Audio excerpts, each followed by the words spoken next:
students, welcome back to my channel and today I will teach you class 11th chapter number 3rd regarding legislature.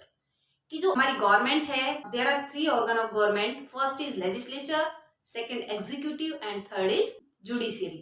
तो जो legislature है first organ of the government and most important organ of the government, तो वो legislature के regarding हम इस chapter में discuss करेंगे कि जो legislature होती है इसका मेन वर्क क्या होता है, इसमें कौन कौन इंक्लूड होते हैं और वो किस तरह से ये ऑर्गन बनता है। Indian legislature is known as parliament. ये जो लेजिस्लेचर है इसको हम पार्लियामेंट के नेम से जानते हैं। आपने पार्लियामेंट वर्ड सुना होगा, आपने एमपीज भी सुने होंगे कि एमपी होते हैं। तो ये एमपी जो होते हैं वो मेंबर ऑफ पार्लियामेंट होते हैं, जो लोकसभा और राज्यसभा के मेंबर्स होते हैं। चाहे वो लोकसभा का मेंबर है चाहे राज्यसभा का मेंबर है, हम उसको एमपी के नेम से जानते हैं। तो जो लेजिस्लेचर होती है इसमें कौन कौन इंक्लूड होते हैं, तो प्रेसिडेंट ऑफ इंडिया, इंडिया का जो प्रेसिडेंट है include in legislature, after that Lok Sabha, then Rajya Sabha, ये तीनों मिलकर लेजिस्लेचर को बनाते हैं। जो इंडिया की पार्लियामेंट है इसमें ये तीनों पार्ट इंक्लूड हैं, जिससे पार्लियामेंट बनती है, जिससे लेजिस्लेचर बनती है। और main work, what is the main work of legislature? To make laws. Lok Sabha और राज्यसभा किसी भी बिल को बनाती है, after that signature of president वो बिल पास होकर लॉ बनता है। जब तक प्रेसिडेंट उसके ऊपर सिग्नेचर नहीं करेंगे वो बिल पास नहीं हो सकता या वो बिल लॉ नहीं बन सकता। तो ये इंपॉर्टेंट ऑर्गन है और इसका मेन वर्क जो होता है टू मेक लॉज, कि आफ्टर दैट ही लॉज बनते हैं, कि तीनों का रोल प्ले होता है। Article 79 of Indian constitution says that the Indian parliament keep bicameral legislature. जो आर्टिकल 79 है उसमें कहा गया है कि इंडिया की लेजिस्लेचर 2 हाउसेज होंगे, बाइकैमरल होगी, यूनिकैमरल नहीं होगी, बाइकैमरल होगी। इट मींस लोकसभा भी होगी और राज्यसभा भी होगी। अगर मान लो यहाँ पर ओनली लोकसभा होती राज्यसभा नहीं होती, या फिर ओनली राज्यसभा होती लोकसभा नहीं होती, तो इससे इतने बेटर वर्क नहीं होते जितने प्रेजेंट टाइम में हो रहे हैं। तो उसके लिए इंडिया में जो बाइकैमरल लेजिस्लेचर को अडॉप्ट किया गया है, इंडिया में बाइकैमरल लेजिस्लेचर को इम्प्लीमेंट किया गया है, तो उसके क्या क्या रीजन है, क्यों अडॉप्ट किया गया है इसको? First reason is large size and diversity, कि जो इंडिया है वो एक वास्ट कंट्री है, इसका साइज लार्ज है, डिफरेंट डिफरेंट टाइप के यहाँ पर लोग रहते हैं, यानी कि डाइवर्सिटी है, जिसके रीजन से क्या एक्सेप्ट किया गया है यहाँ पर बाइकैमरल लेजिस्लेचर को। देन आता है इट गिव्स एडुकेट रिप्रेजेंटेशन, कि हर कास्ट को, हर टाइप के पीपल को इक्वल रिप्रेजेंटेशन देने के लिए भी बाइकैमरल लेजिस्लेचर को अडॉप्ट किया गया है। अगर मान लो यहाँ पर यूनिकैमरल लेजिस्लेचर होती, इट मींस 1 हाउस पार्लियामेंट होती, तो उसमें इतने पीपल इंक्लूड नहीं हो सकते थे जितने प्रेजेंट टाइम में। थर्ड पॉइंट आता है it ensures a cross check on every policy, कि कोई भी पॉलिसी बनती है, कोई भी बिल बनना स्टार्ट होता है तो वो किसी भी हाउस में हुआ, लाइक लोकसभा में स्टार्ट हो गया, आफ्टर दैट वो राज्यसभा में जाएगा।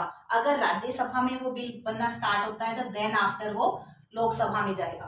तो जिससे क्या होता है कि क्रॉस चेक होता है। क्रॉस चेक होने के रीजन से जो बिल पास होते हैं वो ज्यादा बेटर होते हैं रेदर देन यूनिकैमरल लेजिस्लेचर। अगर 1 हाउस पार्लियामेंट होती तो उसमें एक टाइप की डिक्टेटरशिप हो सकती थी।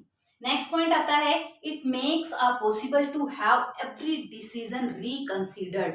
इट मींस वो क्या होते हैं, क्रॉस चेक होने के साथ साथ उनको दोबारा से उनके ऊपर विचार किया जाता है। इट मींस लोकसभा ने कोई भी बिल पास किया, आफ्टर दैट वो राज्यसभा में गया, राज्यसभा ने उसमें देखा कि इसमें कुछ कमियां हैं, देन वो उसको वापस लोकसभा में भेजती है, जिससे उसमें जो भी कमियां होती है वो उसको दूर करते हैं। उसके बाद जब बिल पास हो जाता है, आफ्टर दैट वो प्रेसिडेंट के पास जाता है, प्रेसिडेंट को भी ये लगता है कि इसमें कुछ कमी है तो वो वापस फिर भेज देता है, जिससे वो रिकंसिडर्ड होता है और बेटर लॉ बनते हैं। तो जो बाइकैमरल लेजिस्लेचर को अडॉप्ट किया गया है ये इंडिया में एक बेटर लॉ बनाने के लिए ऐसा किया गया है। तो bicameral legislature better rather than unicameral legislature.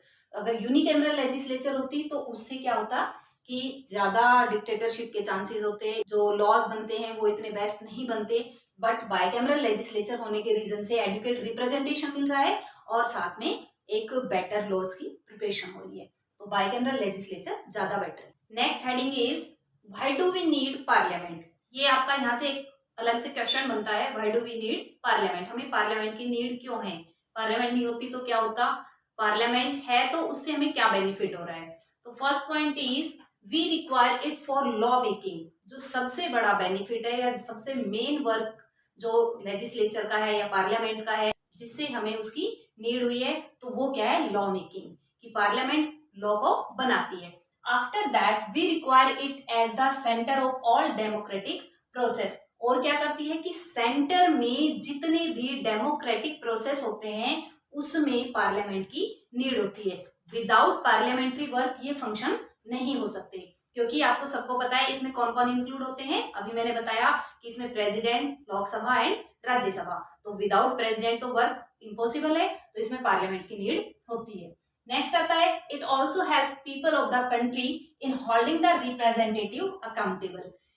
जो लोकसभा होती है उसमें कॉमन पीपल डायरेक्ट रिप्रेजेंटेटिव को चूज करते हैं, जिससे वो रिप्रेजेंटेटिव सेंटर में इट मींस एमपी बनकर वर्क करते हैं, जिससे वो अपने कंट्री के लिए अकाउंटेबल होते हैं। कंट्री के जिस पार्ट से वो चूज होकर आए हैं उस पार्ट के लिए अकाउंटेबिलिटी होती है, जिसके रीजन से कॉमन पीपल को अपना रिप्रेजेंटेटिव ऐसा लगता है कि हमारा, हम खुद ही वहां पर रूल कर रहे हैं, जिससे पार्लियामेंट की नीड और ज्यादा बढ़ जाती है, क्योंकि कॉमन पीपल इसमें अपना फेस देखते हैं। नेक्स्ट आता है it keeps financial control over the government income. Government जो भी फाइनेंशियल वर्क करती है उसमें पार्लियामेंट का रोल होता है। पार्लियामेंट में जो लोकसभा है मनी बिल भी उसी में इंट्रोड्यूस होता है, सभा के रोल नहीं होता, मनी बिल के रिगार्डिंग ओनली लोकसभा का रोल होता है। लोकसभा में ही मनी बिल इंट्रोड्यूस होते हैं, राज्यसभा में नहीं होते हैं। बट राज्यसभा और लोकसभा दोनों मिलकर पार्लियामेंट बनती है। तो पार्लियामेंट की नीड और किसके लिए, फाइनेंशियल कंट्रोल, क्योंकि एग्जीक्यूटिव या फिर गवर्नमेंट है उसके ऊपर इसका फाइनेंशियल कंट्रोल भी होता है। नेक्स्ट पॉइंट आता है it controls the executive organ of the government. It mean जो अनदर ऑर्गन है उसके ऊपर, जो एग्जीक्यूटिव ऑर्गन है उसके ऊपर भी इसका कंट्रोल होता है, क्योंकि पार्लियामेंट डिफरेंट डिफरेंट मोशन से एग्जीक्यूटिव के ऊपर अपना कंट्रोल रखती है और इसको डिक्टेटर होने से बचाती है। तो जो पार्लियामेंट है उसकी हमें नीड है, डेमोक्रेटिक कंट्री को नीड है, इसीलिए इसको स्टेब्लिश करके रखा गया है। और इसका मेन वर्क सबसे जो इम्पोर्टेंट लॉ मेकिंग का है, और विदाउट लॉ मेकिंग हम आगे नहीं बढ़ सकते हैं। तो parliament most important organ of the government. Next topic is regarding houses of the parliament. First house is Rajya Sabha.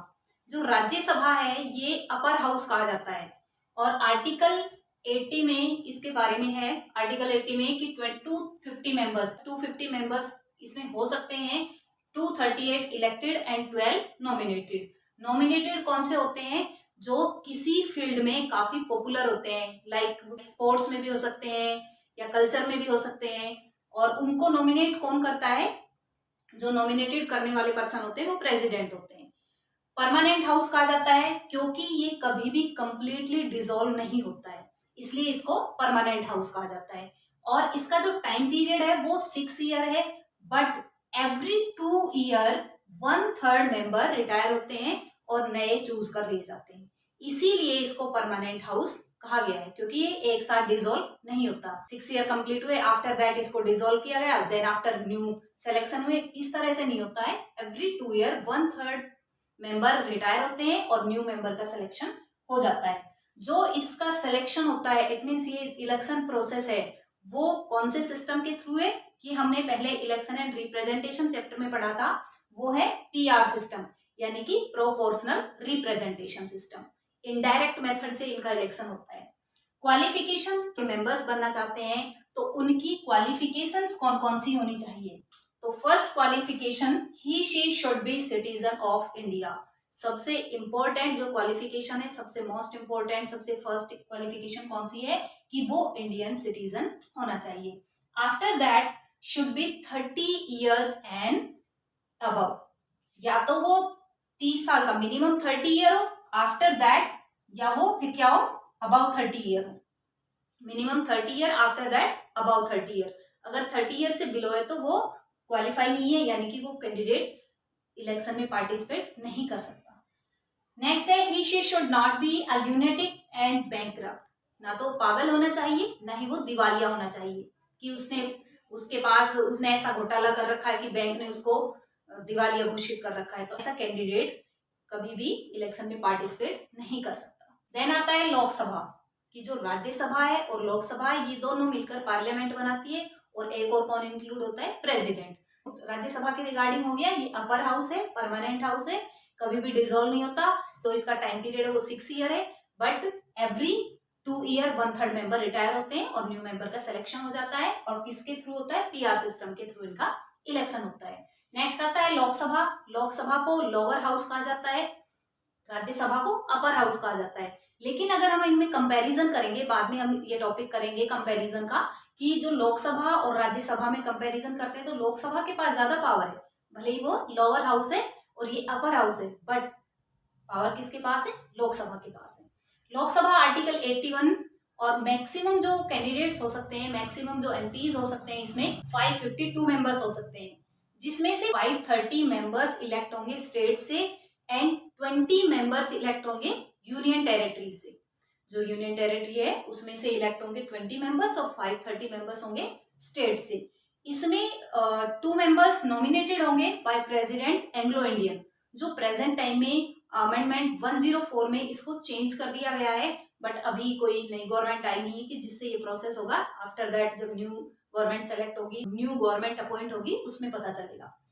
Temporary house है, it means every 5 year dissolve हो जाती है। 5 ईयर के लिए इसका टाइम पीरियड है, क्योंकि जो हमारी लोकसभा है, लोकसभा के एमपी होते हैं, इनका जो इलेक्शन होता है एवरी 5 ईयर होता है, और इसमें कॉमन पीपल पार्टिसिपेट करते हैं।